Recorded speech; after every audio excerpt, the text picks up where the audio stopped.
साथियों, एक्यूप्रेशर एवं एक्यूपंक्चर स्व उपचार की एक सहज चिकित्सा विधा है। इसे सीखना सरल है। एक्यूप्रेशर एवं एक्यूपंक्चर के द्वारा साधारण एवं घातक सभी प्रकार के रोगों का उपचार संभव है। भारतवर्ष एक प्रगतिशील देश है। 1/3 जनता गरीबी की रेखा के नीचे जीवन यापन करती है। 40 करोड़ लोग बीमारी आने पर बिना उपचार के कष्ट पाने को अभिशप्त हैं। दूसरे 1/3 लोग जो मिडिल इनकम ग्रुप के हैं, उनके घर में भी बीमारी आने पे घर का बजट लड़खड़ा जाता है। इन 2 प्रकार के लोगों का उपचार एक्यूप्रेशर एक के द्वारा किया जाए तो बहुत बड़ी रिलीफ उन्हें दी जा सकती है। शरीर के कुछ बिंदुओं पर दबाव देकर के उपचार देते हैं। इन बिंदुओं को एक्यूप्रेशर में एक्यूपॉइंट बोलते हैं। इन बिंदुओं पर जब सुई डालते हैं तो ये एक्यूपंक्चर हो जाता है। इन्हीं बिंदुओं पर जब कलर लगा देते हैं और उपचार करते हैं तो ये कलर थेरेपी हो जाती है। इन्हीं बिंदुओं पे छोटे छोटे मैग्नेट लगा के उपचार करते हैं तो ये मैग्नेटोथेरेपी हो जाती है। और इन्हीं बिंदुओं पर जब मेथी आदि अन्य प्रकार के सीड्स लगा के उपचार करते हैं तो ये सीड थेरेपी हो जाती है। नाम कुछ भी हो, उपचार इन्हीं एक्यूपॉइंट्स में होता है और उपचार का कोई प्रतिप्रभाव नहीं है और लाभ बहुत जल्दी मिलता है। रास्ते में कोई व्यक्ति बेहोश पड़ा है, आप नहीं जानते किस कारण से बेहोश है। उसको मिर्गी का दौरा है कि बीपी लो हाई हो गया है या कोई विंड स्ट्रोक हुआ है, जो भी हुआ हो, आप उसके नाक के नीचे जहाँ मैं हाथ लगा रहा हूँ दबाएंगे तो तत्काल होश में आ जाता है। एक्यूप्रेशर एवं एक्यूपंक्चर पुरातन चिकित्सा पद्धतियां हैं। भारतवर्ष में जहाँ माताएं बिंदी लगाती हैं, मांग में सिंदूर भरती हैं, नाक में छेद होता है, कान में छेद होता है, अनथ पहनती हैं, बिछिया पहनती हैं, ये सब एक्यूप्रेशर के उपचार बिंदु होते हैं। ये चिकित्सा पद्धति भारतवर्ष में पैदा हुई, चीन में पली बढ़ी और आज चीन से अमेरिका होते हुए भारतवर्ष फिर लौट आई है। और एक्यूप्रेशर शोध प्रशिक्षण उपचार संस्थान इलाहाबाद की स्थापना आज के 20 वर्षों पूर्व एक्यूप्रेशर पद्धति के शोध प्रशिक्षण प्रचार प्रसार एवं इसके द्वारा उपचार के सब उद्देश्य से की गई और तब से अब तक इस चिकित्सा पद्धति पे शोध करके 65 से अधिक पुस्तकें संस्थान ने प्रकाशित की और 1.25 लाख से अधिक लोगों को एक्यूप्रेशर का प्रशिक्षण दिया गया।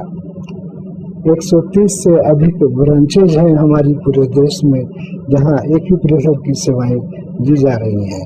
लाखों रोगियों को इस चिकित्सा पद्धति से लाभ हुआ है। आज के 2500 वर्षों पूर्व चीन में एक ऐसे सज्जन पैदा हुए जो एक्यूप्रेशर और एक्यूपंक्चर के मर्मज्ञ थे। चीन की जनता ने उन्हें सर्वसम्मति से चीन का सम्राट नियुक्त किया गया और वो येलो एम्परर के नाम से विख्यात हुए। अपने कोर्ट फिजिशियन बो के साथ वो एक्यूप्रेशर पे चर्चाएं किया करते थे। अपने यहाँ जैसे अकबर बीरबल संवाद है, उसी प्रकार चीन में येलो एम्परर और कोर्ट फिजिशियन के संवाद है। सम्राट बोलता है कि हे मंत्री जी, ये व्यक्ति आ रहा है, इसके आधे अंग पे पसीना आ रहा है और आधे अंग पे पसीना नहीं आ रहा है। इसका क्या अर्थ हुआ? कोर्ट फिजिशियन ने कहा, राजन ने नहीं समझ पाया। सम्राट ने कहा, इस व्यक्ति को आने वाले 24 घंटे के अंदर लकवा मारने वाला है। मंत्री ने कहा, राजन जब आप ऐसा जानते हैं तो इसे बचा क्यों नहीं लेते? सम्राट ने कहा कि तुम्हें अनुभव कैसे होगा? ये सिम्टम्स और ये सिंड्रोम्स आते हैं तो लकवा मार जाता है और उसके बाद इन बिंदुओं पे उपचार देते हैं एक्यूप्रेशर या एक्यूपंक्चर के द्वारा, तो लकवा ठीक हो जाता है। अभी इसे लकवा मारेगा, तुम इसे ले आना, मैं उपचार दूंगा और ये ठीक हो जाएगा। इस प्रकार का जो अनुभव हमें चीन के साहित्य से मिला और जो हमने लाखों रोगियों के उपचार के द्वारा ज्ञान प्राप्त किया, अनुभव प्राप्त किया, उनको पुस्तकों में संकलित कर दिया और उसे जन जन तक उसका प्रचार प्रसार करने का प्रयास कर रहे हैं और लाखों लोगों को इन उपचारों से लाभ मिला है। घातक से घातक रोग ठीक होते देखे गए हैं। सामान्य रोग, cervical spondylitis, lumbar spondylitis, slip disc और अन्य प्रकार के न्यूरो प्रॉब्लम्स तो एक्यूप्रेशर से ठीक होते ही हैं। इसके साथ ही साथ गंभीर से गंभीर रोग भी, मानव शरीर का कोई भी रोग हो, एक्यूप्रेशर से ठीक होता है। चीन में एवरेज हाइट 1962 में भारत के सैनिकों की हाइट ज्यादा थी। चीन के सैनिक उनके कान तक आते थे। चेयरमैन माओ ने लाखों लोगों को एक्यूप्रेशर एक्यूपंक्चर का प्रशिक्षण देके एक किट प्रदान करके चीन के कोने कोने में भेज दिया और वो बच्चों का उपचार हाइट वाले पॉइंट लगा के कर रहे थे।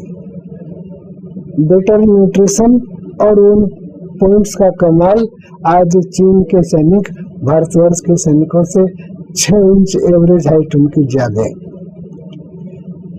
गोल्ड मेडल चाइना ने वर्ल्ड में सबसे अधिक प्राप्त किए पिछले ओलंपिक में और इनमें कहीं न कहीं एक्यूप्रेशर और एक्यूपंक्चर का बहुत बड़ा हाथ है। हमारे धावक जब स्टेरॉइड लेके दौड़ जाते हैं तो डोप टेस्ट में पकड़े जाते हैं और चीन के धावक पैर में एक पॉइंट होता है एक्यूप्रेशर का, स्टोमक 36.5, उस बिंदु पे एक सुई डाल देते हैं 40 मिनट के लिए और डाल करके उसके बाद धावक दौड़ जाता है। शरीर में एड्रेनल ग्रंथि का स्राव उस एक्यूप्रेशर के उपचार से बढ़ जाता है, जो डोप टेस्ट में पकड़ में नहीं आता और धावक जीत जाता है। तो चीन की प्रगति के पीछे एक बहुत बड़ा राज वहाँ के एक्यूप्रेशर एक्यूपंक्चर उपचार का भी है और हमारा दृढ़ विश्वास है कि ये थेरेपी अगर भारतवर्ष में इसी प्रकार पल्लवित पुष्पित हो जाए और घर घर में फैल जाए तो ये दवाओं के साइड इफेक्ट से बचा जा सकता है। बहुत सी बीमारियां बिना दवा के ठीक हो सकती हैं। बहुत से लोग होने वाले ऑपरेशन से बच सकते हैं और ये गरीब देश इसका पूरा लाभ उठा सकता है। आवश्यकता है समाज के भद्र जनों का और राजनीतिज्ञों का और अन्य चिकित्सा पद्धति के विद्वानों का ध्यान इस ओर जाने की। मेरा दृढ़ विश्वास है कि हमारी ये टीम जो एक्यूप्रेशर के क्षेत्र में देश के कोने कोने में जाके इसके प्रचार प्रसार के लिए काम कर रही है, वो आगे देश के लिए एक मील का पत्थर साबित होगी। धन्यवाद।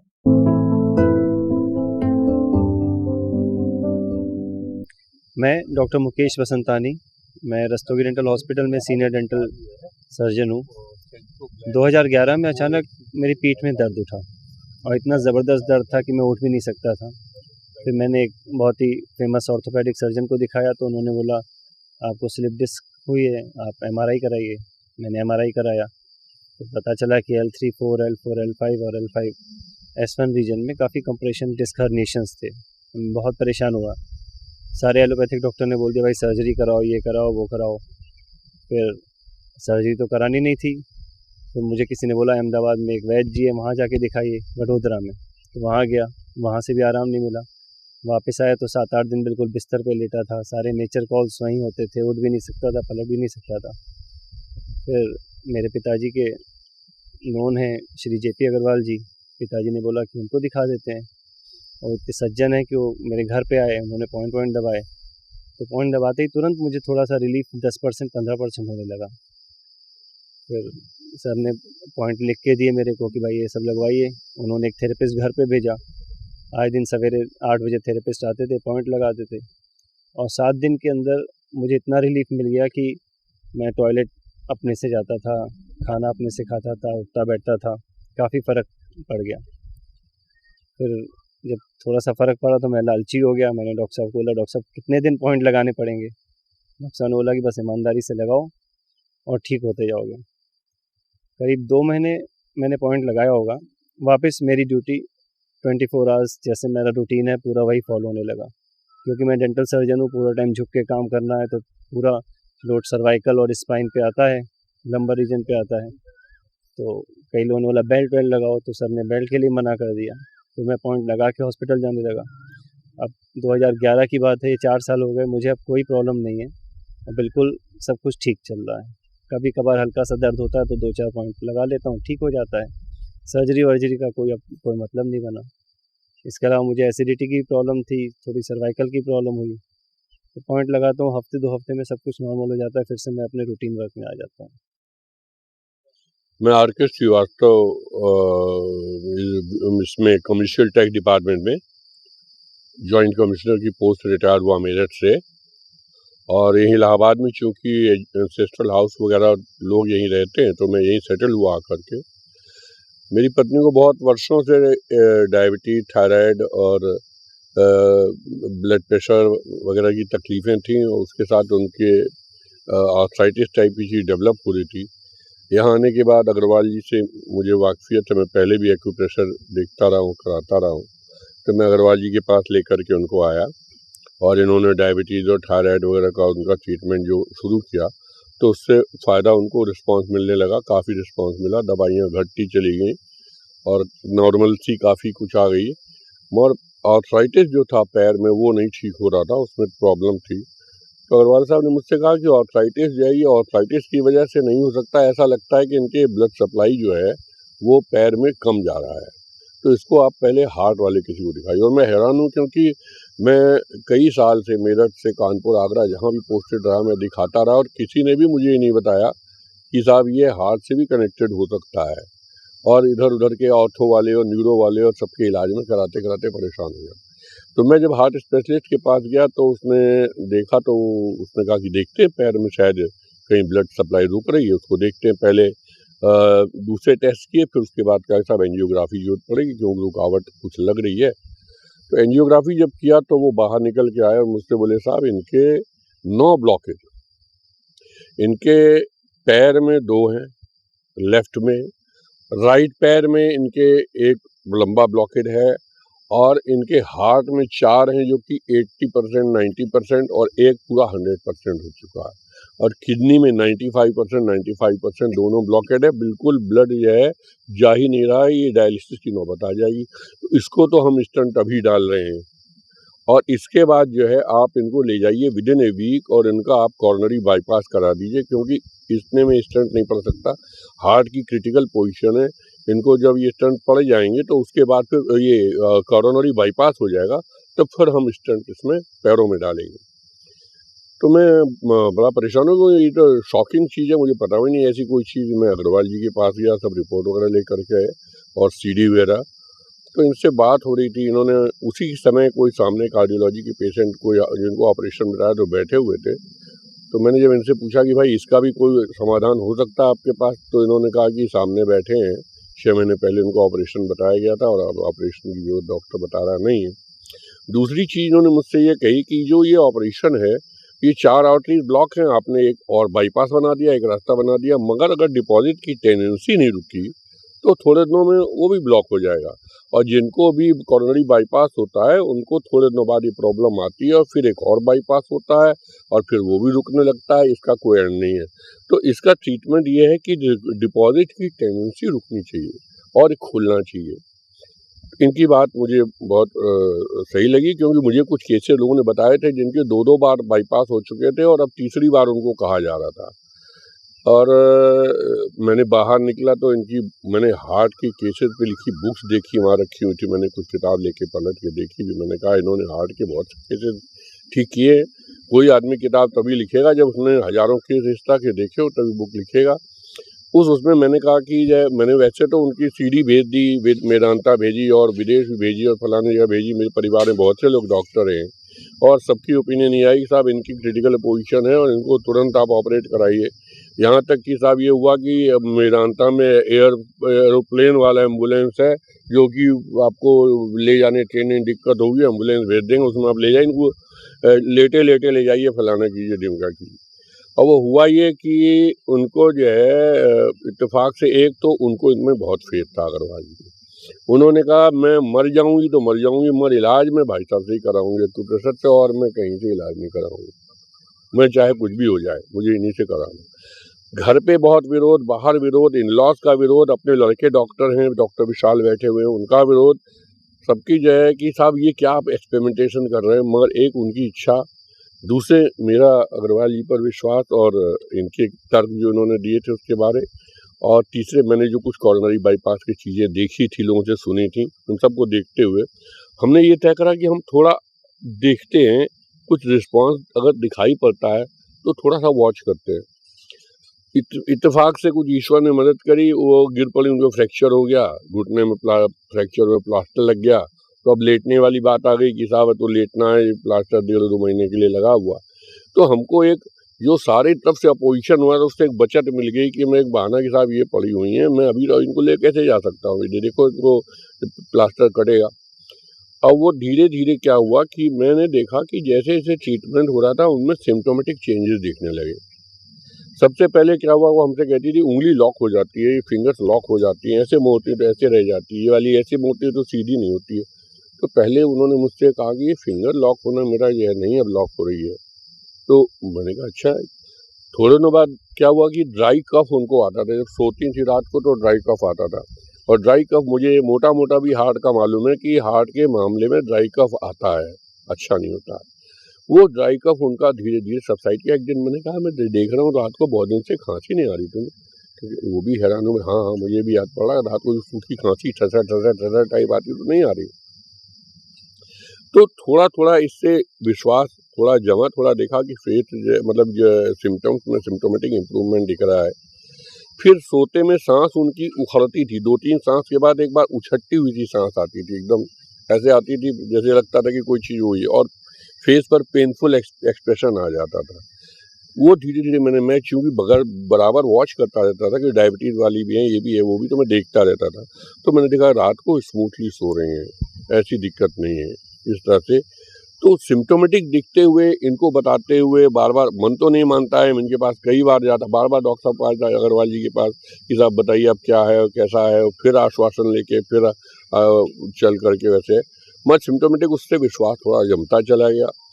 और उसके बाद फिर तो प्लास्टर भी कट गया उनका, कितना मतलब काफ़ी चीज़ों में इतना फ़र्क पड़ गया कि ये चीज़ थोड़ी वो हो गई कि साहब इसको ले जाना तुरंत ज़रूरी है। और उसके बाद 5-6 महीने बाद अग्रवाल जी ने मुझसे कहा साहब मुझे लगता है अब काफ़ी फ़र्क है, आप इनको ले जाकर एक बार एंजियोग्राफी करा लिए, जांच करा लिए, डॉक्टर दिखा लीजिए, एंजियोग्राफी करा के देखिए। तो मैं दिल्ली लेकर के गया, मेदांता के लिहाज से गया था, मगर मैं मेदांता नहीं गया। मैंने कहा कि पहले मैं किसी अच्छे कार्डियोलॉजिस्ट को बिना कुछ बताए इनका केस दिखाता हूँ, वो कहता क्या है। अगर वो कुछ ब्लॉकेट वगैरह की बात बताता तो मैं हिस्ट्री दिखाऊंगा, और अगर नहीं बताता है तो एक सेकंड ओपिनियन मुझे पता चल जाएगा कि इस क्या पोजीशन है। तो मैं वहाँ पे डॉक्टर करौली साहब बड़े मशहूर डॉक्टर हैं, पुराने डॉक्टर हैं, पद्मश्री और पद्म विभूषण वगैरह है, मैं उनके पास लेके गया, बिना बताए हुए मैंने उनको दिखाया। तो उन्होंने पूछा क्या, मैंने कहा थोड़ी घबराहट सी होती, पैल्पिटेशन है, और थोड़ा चूँकि डायबिटीज़ और थायराइड रहा तो उसको डाउट होता है कहीं हार्ट वाली बात ना हो। तो उन्होंने कहा 3 दिन रुकिए मैं टेस्ट कराऊंगा। तो उन्होंने 3 दिन बड़े एक्सटेंसिव टेस्ट कराए, और 3 दिन टेस्ट के बाद उन्होंने मुझसे कहा कि श्रीवास्तव जी, आपकी मिसेज को हार्ट की तो कोई प्रॉब्लम नहीं। आई वॉज वंडर स्ट्रक, मैं बिल्कुल बहरान था, उनका मुंह देखता रह गया।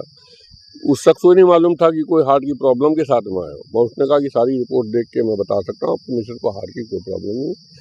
दो मेंटेनेंस ड्रग देता हूँ, थोड़ा बीपी वगैरह कंट्रोल रहेगा, थोड़ा ये, और लिख करके कहा आप जा सकते हैं, कोई प्रॉब्लम नहीं। तो साहब मैं तो यही कह रहा हूँ कि मैं तो देख रहा हूँ केसेस जिसमें 2-3 बार वहीं करौली साहब के मैंने देखा कि लोग 2 बाईपास करा चुके हैं और तीसरी बार उनको बताया जा रहा है और बैठे हुए हैं, गड्ढा बना हुआ सीने में और फिर तोड़ी जाएगी पसली और फिर से होगा। तो मैं तो कहता हूँ ये एक आशीर्वाद है हार्ट के पेशेंट्स के लिए। कॉरोनरी बाईपास और स्टेंट डालना और फलाना, और एक चिलेशन थेरापी भी आई है जिसमें लेटा के वो इंट्रावेनस दवाई दे के डिजॉल्व करने की बात करते हैं, कई जगह खुली है। उन सबके चक्कर से बच करके इतना सिंपल आसान चीज़ है, अपने आप लगा सकते हैं। ये पॉइंट बता देते हैं, नक्शे में बना देते हैं, आप अपने उसको अपने खुद लगा सकते हैं और उससे जो है इस तरह से बिल्कुल नॉर्मल लाइफ में आ जाता है। सारी जो इनका जो सिद्धांत है कि षष्ठी के दशोत्पत्ति सिद्धांत पर इन्होंने जो अपने आयुर्वेदिक एक्यूप्रेशर डेवलप किया है, जो कि यूनिवर्सल जो फोर्सेज है उनसे जुड़ा हुआ है, तो मैं तो ये समझता हूँ कि ये चमत्कार की तरह चीज़ है जो यूनिवर्सल फोर्सेस को भी आकृष्ट करके पूरे सिस्टम की जो मेन सृष्टि की जो मेन चीज़ें हैं, जो ओरिजन है, जो इलेक्ट्रोमैग्नेटिक वेव्स और पार्टिकल या जो भी है, उसके ट्रीटमेंट की बात है जिसकी वजह से सारे लोग ठीक होते हैं। मैं सारे का बहुत एहसानमंद हूँ। मेरा नाम चैतन्य कुमार है, मैं नवादा का रहने वाला हूँ और मेरे साथ मेरा भगना है जो कि एक पेशेंट के रूप में है। और मैं कभी कहीं जॉली ग्रांट में और कहीं मैं दिखाया तो डॉक्टर ने हमेशा ये सलाह दी है कि इसे क्या है कि बॉडी केवल फैट है और इससे कोई बीमारी नहीं है, इसे कैल्शियम वगैरह दिया जाए। ठीक है, तो फिर अचानक से जब स्कूल वगैरह में ये जाता था तो गिर जाता था, तो हम लोगों ने इसे पूछने का प्रयास किया, तो ये कभी घर में कभी बताया नहीं कि मतलब कि वीकनेस लगता है या कुछ लगता है। तो फिर वहाँ पटना में एक न्यूरो थे नारायण, तो उनसे हम लोगों ने दिखाया तो उन्होंने MRI की सजेशन दिया। तो वहाँ MRI हुई, उसके बाद उन्होंने बोला कि ऐसा है कि इसकी ब्रेन में गांठ है, जो आप इसे दिल्ली में एम्स में ले जाइए। तो एम्स में जब हम लोगों ने गया तो वहाँ पहले जूनियर डॉक्टर देखे, उसके बाद वो रेफ़र किए वहाँ हेड ऑफ डिपार्टमेंट न्यूरो में। तो वहाँ एक पी चंद्रा एक डॉक्टर थे, उन्होंने इसकी MRI के लिए फिर से वहाँ वो बोले कराने के लिए, और वहाँ उन्होंने कंट्रास्ट MRI करा कर उसकी रिपोर्ट देखी। तो उन्होंने बोला कि इसे ऑपरेट करना पड़ेगा और जिसमें कि इसका लाइफ सिक्योर नहीं है और चांसेस बहुत कम है और इसकी लाइफ 3 से 4 मंथ है, और अगर मैं ऑपरेट कर देता हूँ तो 1 ईयर, उससे ज़्यादा नहीं, मगर इसकी लाइफ सिक्योर नहीं है। तो हम लोगों ने वहाँ पर डिसाइड किया कि अभी मैं ठीक है इस पर वो वहाँ की सारी जो फॉर्मेलिटीज़ थी मैंने वो सब पूरा करवा के फिर घर चले आए। वहाँ 2 महीने का हम लोग को समय दिया था।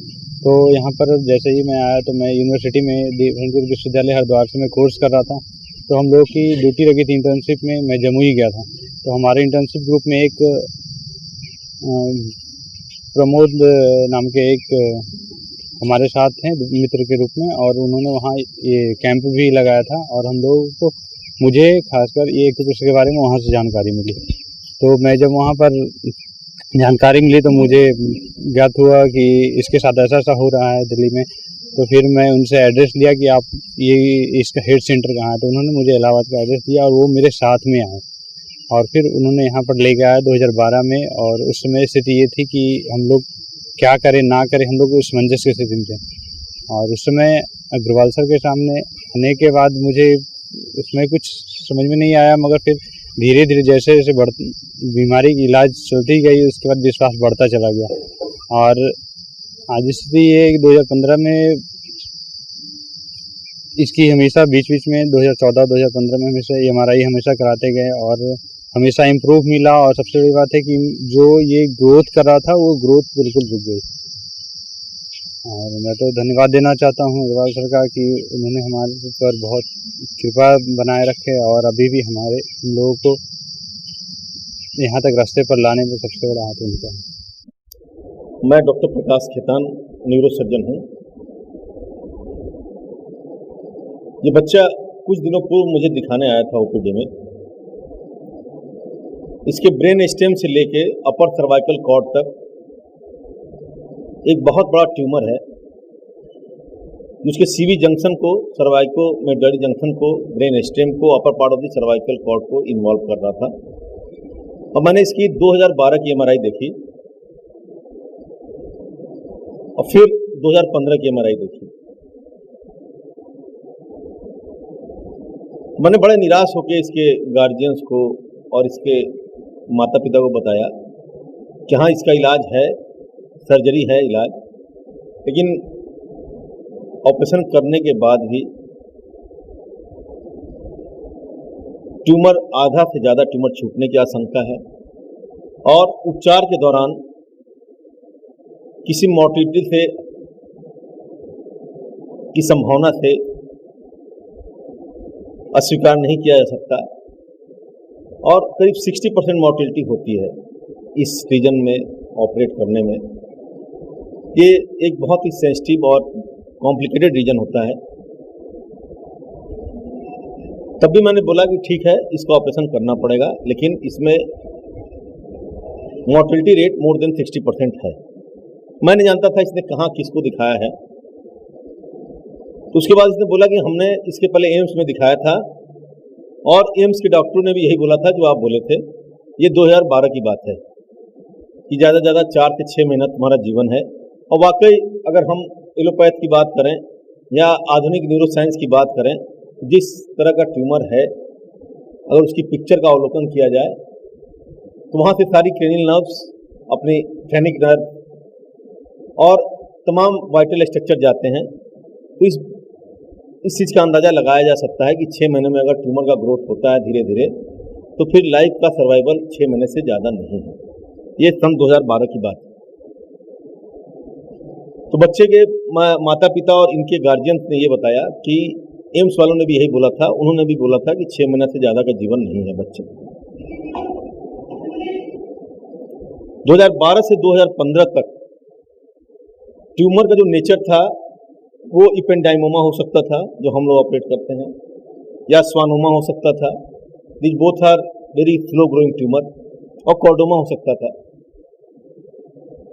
आमतौर पर जो ट्यूमर होते हैं these are very slow growing tumour, but still 3 साल तक उसकी ग्रोथ का ना बढ़ना और उतने पे रुके रहना एक मेरे लिए भी आश्चर्य की बात थी। एक कौतूहल था मन में कि कितना स्लो ग्रोइंग ट्यूमर है, जो रफ्तार, माने कितने रफ्तार से वो बढ़ रहा है। मैंने पूछा तो इन्होंने बोला कि हम डॉक्टर जेपी अग्रवाल साहब का इलाज करा रहे हैं। जेपी अग्रवाल सर से मैं काफ़ी दिनों से परिचित हूँ और वो जो भी बात बोलते हैं तार्किक रूप से बोलते हैं, विज्ञान को अपने धरातल पर रख कर बोलते हैं और उसके परिप्रेक्ष्य में सारी बातें करते हैं। अगर वो पॉइंट भी लगाते हैं तो उनको इस बात का पूरा ज्ञान है कि सीवी जंक्शन कहाँ है, कॉर्पस कैलोसम में जेनू कहाँ है, कॉर्पस कैलोसम का रोस्ट्रम कहाँ है, उनको भली भांति ज्ञान है। तो उनकी दक्षता को नज़रअंदाज अथवा अस्वीकार करने का कोई प्रश्न नहीं उठता। फिर प्रश्न उठता है कि आखिर ये कौन सी विधा है जिसने 3 वर्षों तक 2012 से 2015 तक लोअर क्रेनियल नर्व, बच्चे की लोअर क्रेनियल नर्व इन्वॉल्व थी, 9वीं 10वीं 11वीं 12वीं। इसको थूक निकलने में दिक्कत हो रही थी जब मेरे पास आया था, और पानी पीते समय नाक के रास्ते पानी आया था। अगर एक बार लोअर क्रेनियल नर्व इन्वॉल्व हो जाती है तो उसके खतरे ये होते हैं कि एस्पिरेशन निमोनिया होता है, माने पानी वानी पीते समय फेफड़े में चला जाता है। उसी कारण जो इस बीमारी में ज़्यादातर डेथ होती हैं वो उसी की वजह से होती हैं। तो उस दौरान जेपी अग्रवाल साहब ने अनुरोध किया तो हम लोगों ने इसको राइस ट्यूब डाल दिया और राइस ट्यूब डाल के इसका उपचार किया। और कुछ मिथाइल प्रेडनिसोलोन हमारे यहाँ होती है, वो हम लोगों ने दे दिया कि ताकि उसकी सूजन कुछ दिनों के लिए कम हो जाए। उसके बाद से बच्चे की मुलाकात मेरी आज पहली बार हो रही है और मुझे देख के बहुत खुशी है इस बच्चे को। मैंने उस दिनों से इसमें बहुत फर्क है बच्चे में। इसके नाक में न राइस ट्यूब है न कुछ है। निश्चित रूप से अपने लोअर क्रेनियल का इन्वॉल्वमेंट कम हुआ होगा तभी ये खाना पीना खा रहा है। तो निश्चित रूप से कहीं ना कहीं ये पैथी काम कर रही है। ये ट्यूमर ग्रोइंग फैक्टर को रोक रही है, ट्यूमर मार्कर को कम कर रही है। अब निश्चित रूप से प्रश्न ये है कि इस विधि का मोड ऑफ एक्शन क्या है, वो ऐसे कौन से केमिकल्स, कौन से ट्यूमर मार्कर किस पाथवे से ट्यूमर को ग्रोथ को रोकती है। मुझे लगता है आने वाले चंद दिनों में इसका भी उत्तर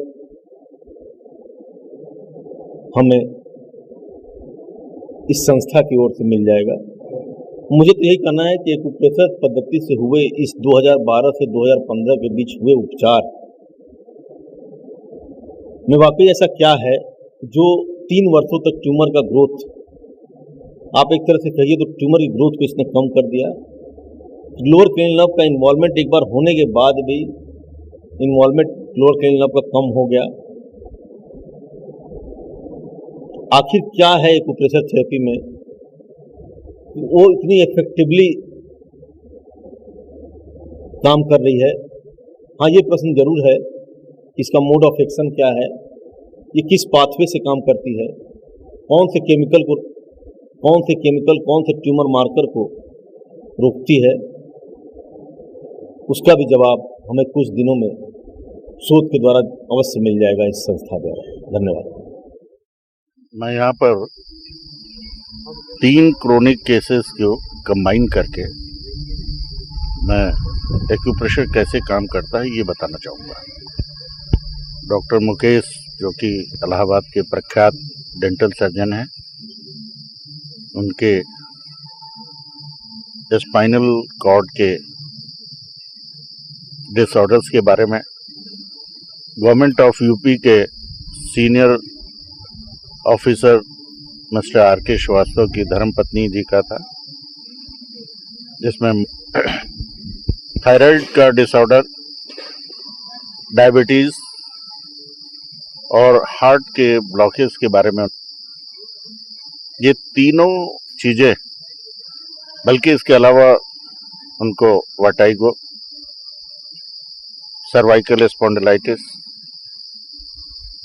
और छोटी मोटी अनेक ऐसी प्रॉब्लम्स थी जिनका साथ साथ उपचार दिया गया। और ये एक निश्चित रूप से कौतूहल का विषय है कि सुपर स्पेशलिटी के जमाने में एक ही जगह पेशेंट के इंटीग्रेटेड, चाहे वो डायबिटीज हो, चाहे थायराइड का डिसफंक्शन हो, चाहे आर्थराइटिस हो, चाहे हार्ट का ब्लॉक हो, एक ही सिस्टम से एक ही जगह ट्रीटमेंट होना, ये निश्चित रूप से कौतूहल का विषय है। आपने अभी इलाहाबाद के प्रख्यात न्यूरोसर्जन डॉक्टर प्रकाश खेतान को सुना, जो तीसरी बाइट पटना निवासी योगेश राज के ब्रेन के एक ऐसे भाग में जहां पे कि मेडुला और सर्वाइकल के जंक्शन पे 3 इंच का एक लीजन था, वो भी न्यूप्लास्टिक। उन्होंने ये जिज्ञासा व्यक्त की कि एक्यूप्रेशर कैसे काम करता है और तीनों केसेस में कैसे रिस्पॉन्स आए। ये मैं बताना चाहूँगा कि ये सिस्टम एक्यूप्रेशर का, एक्यूप्रेशर, एक्यूपंक्चर दोनों समान सिद्धांतों पर आधारित हैं। दोनों में अंतर यह है कि एक्यूपंक्चर में हम किसी खास पॉइंट पे निडल इंसर्ट करते हैं और एक्यूप्रेशर में हम उन्हीं बिंदुओं पर प्रेशर देते हैं किसी ब्लंट ऑब्जेक्ट से। लेकिन इन दोनों के बीच एक मध्यम मार्ग कि हम छोटे छोटे बॉल मैग्नेट हाथ की हथेली और पैर के पंजे में लगाकर एक्यूपंक्चर का प्रभाव उत्पन्न करते हैं। ये सभी, इनके नाम कुछ भी हों, लेकिन इनके थ्योरी एक ही है और उपचार अत्यंत सरल है। इन तीनों मामलों में या किसी भी एक्यूप्रेशर के मामले में उपचार की मेडिसिन क्या है, ये बताना आवश्यक है। ये मैं कहना चाहूंगा कि this is the treatment of energy network by energy. हमारी बॉडी का संचालन, वैज्ञानिक कुछ भी कहें, उन्हें स्वीकार करना पड़ेगा, और पड़ा है, उन्होंने स्वीकार भी किया है कि पूरी बॉडी का संचालन बायो एनर्जी सिस्टम के द्वारा होता है, और ये एनर्जी सिस्टम ही मनुष्य को चेतना और प्राण के रूप में प्रतिस्थापित करके सजीव बनाता है। और जैसे जैसे और ये एनर्जी नेटवर्क पूरी बॉडी में चैनल के माध्यम से पूरी बॉडी में फैला हुआ है। जिस भी ऑर्गन से कनेक्टेड चैनल में एनर्जी पाथवे में रुकावट आती है तो उससे संबंधित ऑर्गन प्रभावित हो जाता है।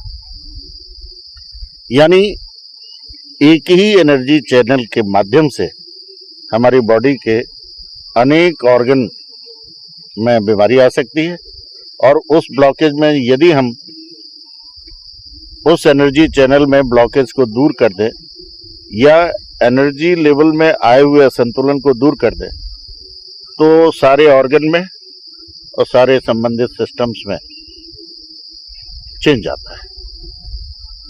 तो कुल मिलाकर this is the treatment of energy by energy, और ये अत्यंत सूक्ष्म रूप है, इसका कोई फिजिकल स्वरूप नहीं है, इसमें कोई मेडिसिन नहीं है, और बस केवल अंतर ये है कि यदि आपने उन बिंदुओं को जो शरीर के विभिन्न भागों में विद्यमान है, यदि उनको ठीक से चिन्हित किया और वो अंदर किन किन ऑर्गन और किस सिस्टम से संबंधित है, फिर एनर्जी के लिए कोई भी बीमारी असंभव नहीं। डॉक्टर खेतान ने कहा कि ये ट्यूमर मार्कर योगेश राज के मामले में 2012 में जो लेजन 3 इंच का था, जैसे एपेक्स हॉस्पिटल के डॉक्टर्स ने कहा कि ये इसकी लॉन्गेविटी, मोर्टेलिटी ज़्यादा से ज़्यादा 3 महीने है। सर्जरी के सक्सेस में उन्हें संदेह था और मेडिसिन के परव्यू से बाहर। ऐसी दशा में एक्यूप्रेशर की जानकारी करते करते इलाहाबाद पहुंचे, तब से इन्होंने उपचार प्रारंभ किया और आज 3 साल हो गए ये अपने प्रत्येक शरीर बीमारी के लिए एक्यूप्रेशर का उपचार देते हैं। डॉक्टर खेतान ने ये प्रश्न उठाया था मेरे सामने कि ट्यूमर मार्कर क्यों नहीं ग्रो किया और क्यों कैसे ही इस एक्यूप्रेशर से एज इट इज बना रहा। तो मैं बड़ा स्पष्ट बताना चाहूंगा कि हमने इस एक्यूप्रेशर में चाइनीज एक्यूपंक्चर के सिद्धांतों के साथ साथ फिजियोलॉजी, एनाटॉमी और सबसे बड़ी आयुर्वेद के सिद्धांतों का समावेश किया है। उसके विजन के आधार पर हमने इस सिस्टम जो डेवलप किया है उसके आधार पे यदि मेरिडियन के माध्यम से, स्रोत के माध्यम से जहां पर कोई इम्बैलेंस है या ग्रोथ है अनवांटेड, जिससे बीमारी गंभीर से गंभीर हो सकती है, सबसे पहले उस ग्रोथ को अरेस्ट करने के लिए वहां का एटमॉस्फेयर, अगर वो कोल्ड एटमॉस्फेयर है, वहां पर एंटीजेंस के फैलने की आशंका अधिक से अधिक होती है। तो ऐसी दशा में वहां का होम्योस्टेटिस मेंटेन किया जाए, ऐसा टेम्परेचर और वातावरण बना दिया जाए कि अनवांटेड एंटीजेंस वहां ग्रो ना कर पाए, तो ट्यूमर बढ़ने के चांस खत्म हो जाते हैं। और वहां पे जो ग्रोथ है, मेटास्टेसिस, अगर कैंसर के मामले में भी आप केमोथेरेपी क्या करती है, उसे सारा का सारा जलाती है थ्रू केमिकल्स, और वो जब वात पित्त कफ के सिद्धांत पे हम ब्रेन के उस पार्ट में पहुंचकर पित्त नाम के फोर्स को और बायोएनर्जी के सिस्टम को वहां पे डेवलप करते हैं, तो ये केमोथेरेपी जैसा काम करती है। और ये बायोकेमिकल्स जो एंडोर्फिन्स हैं वो जाकर वहाँ पर एक एंटीबॉडीज के रूप में वहाँ पे ग्रोथ नहीं होने देते, फर्दर उनका अनवांटेड ग्रोथ रुक जाता है, ट्यूमर मार्कर ग्रो करना बंद कर जाते हैं और उनका नेचर बदलने लगता है, जैसा कि स्वयं पेशेंट्स ने प्रमाण के रूप में दिया। ऐसी ही, क्योंकि आयुर्वेद के सिद्धांत से हमने पूरे शरीर को, आयुर्वेद तो अनंत पारम है कि पूरे शरीर में अनंत शरीर है सेल के रूप में, लेकिन उनके बारे में सारा अध्ययन असंभव है। तो हमने पूरे शरीर को ब्रॉडली 10 डिविजन्स के और दशोत्पत्ति सिद्धांत के रूप में विभाजित करके ये प्रयास किया है। इसी तरीके से यदि हार्ट में तो उसकी 10 आर्टरीज के भी हमने जो मेडिकल पैरेलल्स हैं, पैरामीटर्स हैं, जो कॉर्नरी आर्टरीज हैं, उनके एनर्जी के रूट्स भी डिफाइन किए और वहां पे ले जाके जो प्लेक्स जमे हुए हैं, जहां वहां पे डिपॉजिट्स हैं टॉक्सिन्स के, वहां का एटमॉस्फेयर पे टच कर देने पे वो डाइल्यूट होके धीरे धीरे ब्लड स्ट्रीम में आ जाते हैं और वो आर्टरीज जो ब्लॉकेज होता है बंद खुल जाती है। इसी तरीके से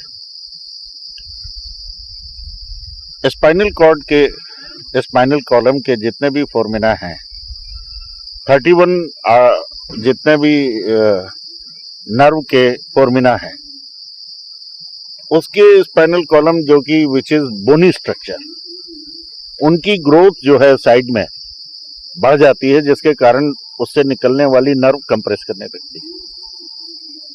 तो मोस्ट ऑफ दी केसेस में हमने देखा है कि आज आपाधापी के जमाने में लंबोसेक्रल रीजन के जो स्पाइनल कॉलम से नर्व निकलती, वहां पे ऑस्टियोफाइट्स यानी corners of the vertebra grow कर जाते हैं, बोनी स्ट्रक्चर बढ़ जाता है, तो नर्व को कंप्रेस करने लगते।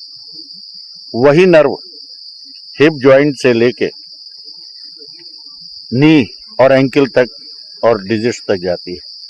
तो वो लोग सोचते हैं कि दिस इज ऑस्टियोआर्थराइटिस, लेकिन हमने इसका नॉमेनक्लेचर दिया है, दिस इज न्यूरोजेनिक अर्थराइटिस।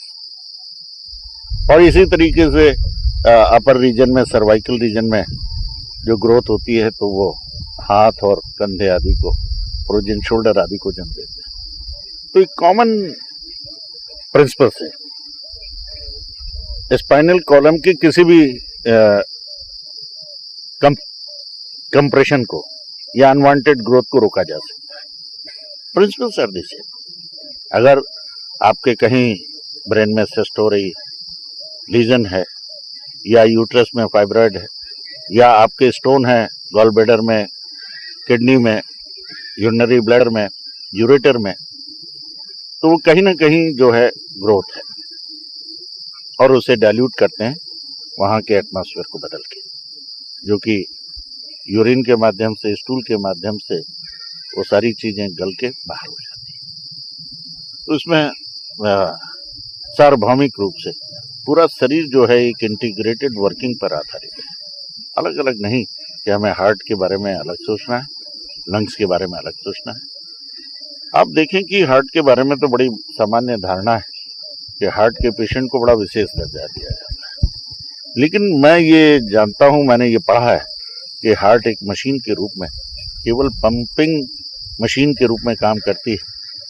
यदि हमारा डाइजेस्टिव सिस्टम यदि ब्लड नहीं बनाता है और क्वांटिटी और क्वालिटी जिसमें बनना चाहिए नहीं बनता है, तो हार्ट कुछ भी नहीं कर सकता। इसलिए हमें पूरे डाइजेस्टिव सिस्टम को, और डाइजेस्टिव सिस्टम जो है पेयर ऑफ लिप्स से लेके 32 दांत से लेके एनस तक more than 100 organs are involve, जिसमें मेन रोल होता है स्टमक का, ड्यूडनम का, जिजनम का, आपके गॉल ब्लैडर का, लीवर का, किडनी का। कौन सा ऑर्गन नहीं है जो इसमें इसका योगदान नहीं। इसका मतलब क्या है कि सारे ऑर्गन्स की जब तक कि हम इंटीग्रेटेड वर्किंग को नहीं जानेंगे और इंटीग्रेटेड हम उपचार नहीं करेंगे तो कभी भी हमें सफलता नहीं मिल सकती। तो ये मैं डॉक्टर खेतान के प्रश्नों का उत्तर इस रूप में देना चाहता हूँ कि ब्रेन में अगर कोई लीजन डेवलप हुआ है तो उसके ओरिजिन लोकल नहीं, बल्कि ये भी हो सकता है कि हमारा खान पान, हमारे जीआईटी में माइक्रोब्स हों और वो माइक्रोब्स एक सिस्ट के रूप में जाके ब्रेन में पहुंच के या कहीं भी ऐसी जगह जहाँ नैरो प्लेसेज है वो सिस्ट बना ले और गांठ बना ले और फिर वो मनुष्य को कितनी पीड़ा दे सकता है, ये सबके साथ है। और ये भी मैं बताना चाहूँगा कि लाखों पेशेंट जिनका कि कहीं उपचार संभव नहीं था, हमारे यहाँ आए। हमने उसे आयुर्वेद में 3 शक्तियाँ ब्रह्मा विष्णु महेश या वात पित्त कफ इसके अनुरूप विभाजन करके 3 सिस्टम्स को, सेंट्रल नर्वस सिस्टम सबसे पहला ओरिजिन मास्टर सिस्टम है, दूसरा सिस्टम जो उसके माध्यम से एक्टिवेट करता है पूरा डाइजेस्टिव सिस्टम जीआईटी, और जिससे ब्लड प्लाज्मा ये सारी चीज़ें बनती। आयुर्वेद के अनुसार प्लाज्मा यानी रस, रक्त, मेद, मांस, अस्थि, मज्जा, सीमेन, ये सारे कनेक्टेड ये धातुएं कहलाती है और ये हमारे भोजन से बनती है। और भोजन के माध्यम से यदि हमारे टॉक्सिन्स हमारे खाने में जाते हैं, हमारे धातुओं में जाते हैं, तो ये ब्रेन में सिस्ट भी हो सकता है, पैरालिसिस का कारण भी हो सकता है और शुगर आदि अनेक गंभीर से गंभीर रोगों को जन्म देते हैं। लेकिन सबके सामान्य शोध और सोच आयुर्वेद पर आधारित है।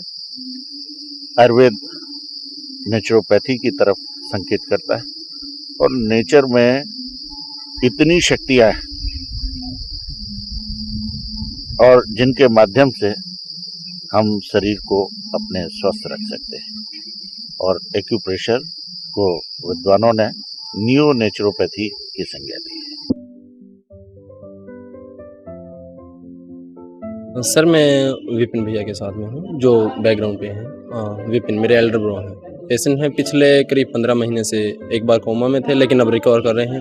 वो एक्यूप्रेशर की देन है जिसकी वजह से वो रिकवर कर रहे हैं। इनका एक्सीडेंट हुआ था 13 जनवरी 2014 को रात को करीब 10 बजे। इनको उठाया गया है सुबह 10 बजे गाड़ी में से। पूरी रात ये गाड़ी में थे, किसी को पता नहीं चला कि इनका एक्सीडेंट हुआ है।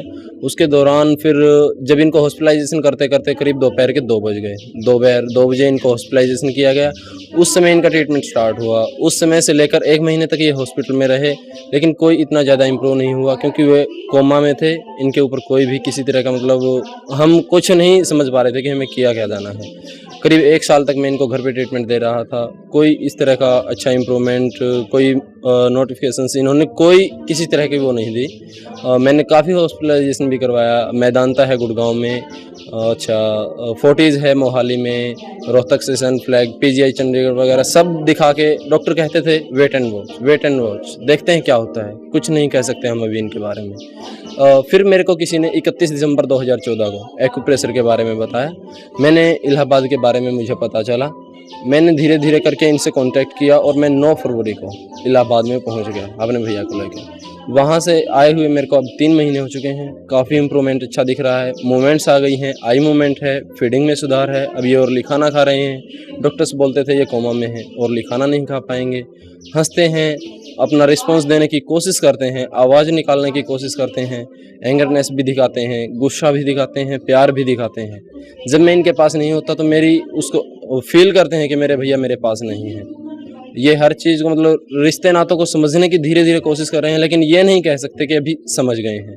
इस सब में है माता प्रसाद खेमका जी का, डॉक्टर JP अग्रवाल सर का और पूरे स्टाफ का बहुत बहुत मेरे ऊपर मतलब मेहरबानी है।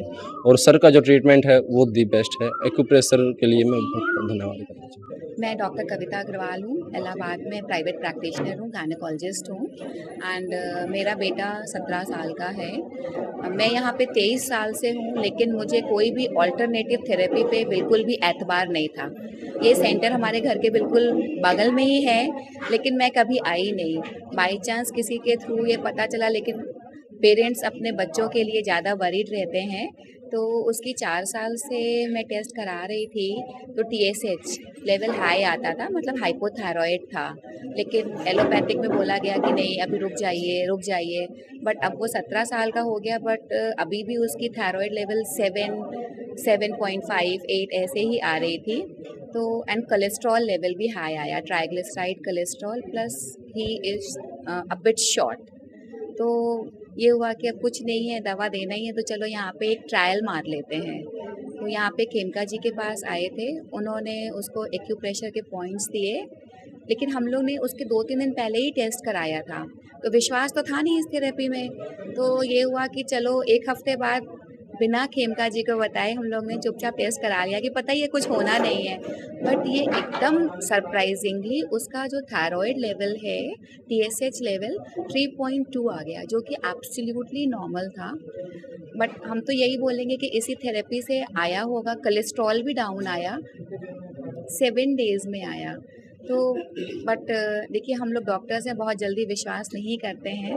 तो आया तो है ही है, नो डाउट, बट स्टिल हम लोग यही सोच रहे हैं, अरे आ गया होगा, देखते हैं, आगे चलते हैं। अगर 2 महीने, 3 महीने, 4 महीने सस्टेन करता है तो ही मान सकते हैं। But it is 101%। उसका कोलेस्ट्रॉल लेवल भी डाउन आया, ट्राइग्लिसराइड लेवल्स भी डाउन आए हैं, एंड छोटा मोटा डाउन नहीं, मतलब कि ड्रास्टिकली जो एक अभी जस्ट अबव नॉर्मल है, बट उसका काफ़ी हाई था। बिल्कुल पतला दुबला है, लेकिन पता नहीं क्यों इतना हाई आता था। ये भी नहीं कि एक रीडिंग हाई आए हो, 4 साल से लगातार यही रीडिंग्स आ रही थी। तो आज तक तो कभी नॉर्मल आया नहीं, और 7 डेज़ ये लगवाने के बाद ही अगर वो डाउन आ रहा है, तो there is something in this therapy and but still we are waiting कि लाइक देखते हैं कि 1 मंथ बाद रिपीट टेस्ट कराते हैं।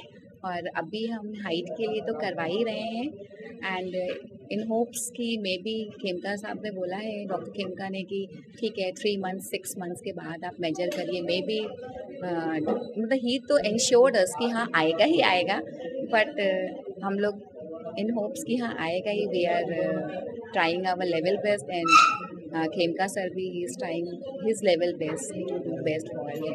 Even my daughter is also there and उसके बहुत पिम्पल्स हो रहे थे, तो ये हुआ क्या करें। उसका तो अभी 5 डेज़ ही हम लोगों ने ट्रीटमेंट किया है, बट हम लोगों को ऐसा लग रहा है कि पिंपल्स में भी काफ़ी उसको फ़र्क पड़ रहा है।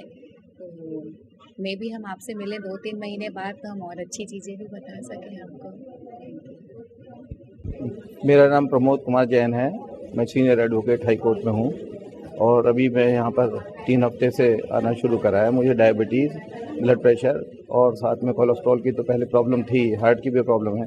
मेरे पाँव में सूजन बहुत रहने लगी थी अभी, तो पहले तो डायबिटीज़ का तो वैसे रेगुलर इलाज होता ही था, मगर जब सूजन रहने लगी तो वो ठीक नहीं हो पा रही थी।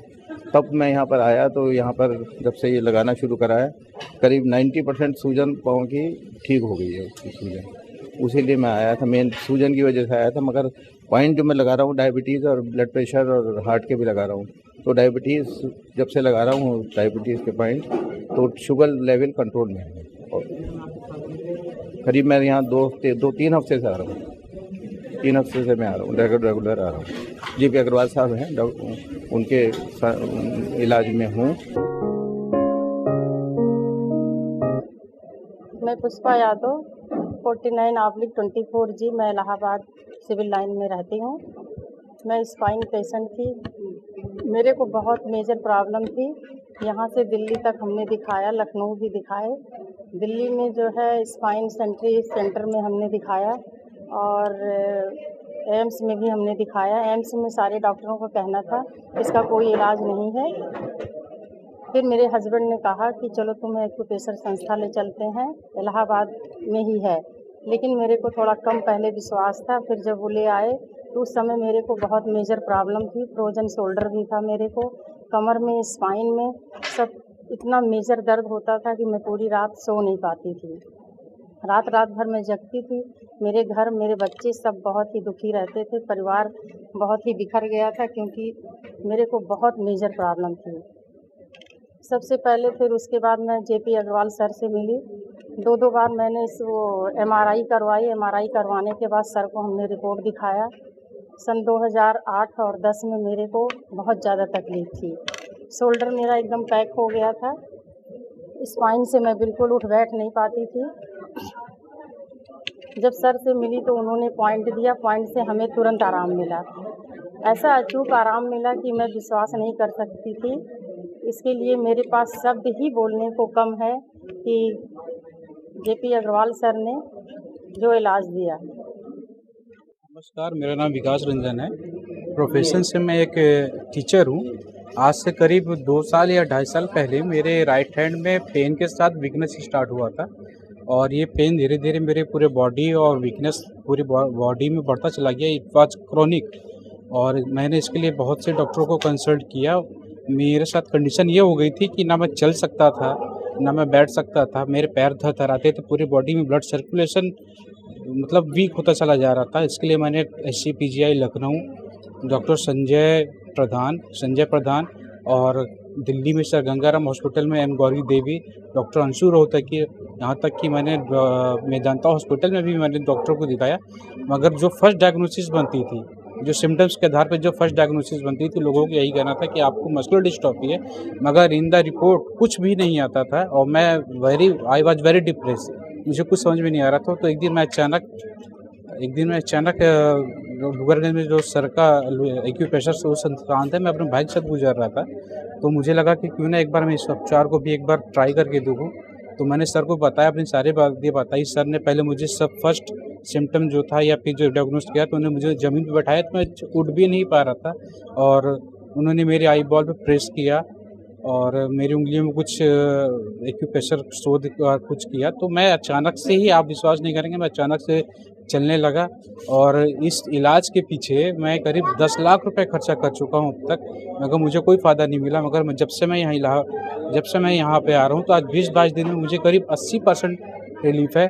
और ऐसे सभी भाइयों बहनों के लिए जो किसी भी थेरेपी में या किसी भी पैथी में निराश हो चुके हैं पूरी तरीके से, उनके लिए मेरा यही एक राय है कि वो एक्यूप्रेशर को एक बार जरूर अपनाएं। ये उनके लिए एक वरदान से कम नहीं है और it was miracle for me. ठीक है कि आज मैं अपने पैरों पे चल रहा हूँ, अपने सारे काम कर रहा हूँ, अपनी जॉब को दोबारा मैं अटेंड कर रहा हूँ। और सर का, जेपी अग्रवाल साहब का मैं जितनी भी अपने शब्दों में धन्यवाद करूँ वो कम। मेरा नाम अरविंद मेहरोत्रा है। मैं इस संस्था से करीब पिछले 14 साल से जुड़ा हुआ हूँ। पहले मेरे एक मित्र ने ही एक सलाह दी थी। मेरी श्रीमती जी के दाहिना हाथ नहीं उठता था। ये पोजीशन थी कि वो खाली चाय का प्याला भी उठा नहीं सकती थी। और यहाँ अग्रवाल साहब को ही दिखाया था पहले। इन्होंने ट्रीटमेंट बताया। हाथ तो उसी दिन से उठने लगा हमारे लोग उनका, और 1 हफ्ते के अंदर वो चाय पी सकें आराम से। और करीब 1 महीने बाद वो भरी बाल्टी पानी की भी उठाने की लायक हो गई, इतनी थी।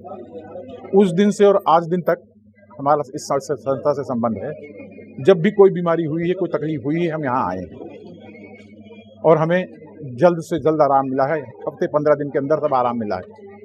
अभी पिछले दिनों की बात है कि 3-1 साल पहले मेरा एक्सीडेंट हुआ था और पैर फ्रैक्चर हो गया। डॉक्टरों की लापरवाही की वजह से मुझे हिप रिप्लेसमेंट तक कराना पड़ा और मैं चल सकने में असमर्थ था। वॉकर लेके चलता था। यहाँ इनको दिखलाया, इन्होंने उसका इलाज किया, पॉइंट्स बतलाए और उस हिसाब से करता रहा मैं। करीब 15 दिन में तो मेरा वॉकर छूट गया था। और आज ये है कि मैं बिना छड़ी के भी आराम से चल लेता हूँ और मुझे किसी तरह की प्रॉब्लम नहीं है। जबकि एलोपैथिक में डॉक्टर ने कह दिया था कि भाई अब इससे ज़्यादा और कुछ नहीं कर सकता मैं आपके लिए। यही सब चीज़ें देख के मैं बराबर इनके साथ जुड़ा हूँ। ये ज़रूर है कि जब ये बतलाते रहे हैं तो मैं भी कोशिश करता रहा हूँ सीखने की। और मैंने ये पाया है कि अपने मरीजों को ये सिखाने की भी कोशिश करते हैं कि भाई ज़रूरत पड़ने पे क्या इमरजेंसी में किया जा सकता है। और मैं उसकी तरह से वजह से काफ़ी संतुष्ट हूँ और अपने हर मिलने वाले को सलाह देता हूँ कि भाई कोई तकलीफ़ है तो आप यहाँ आइए और अपना इलाज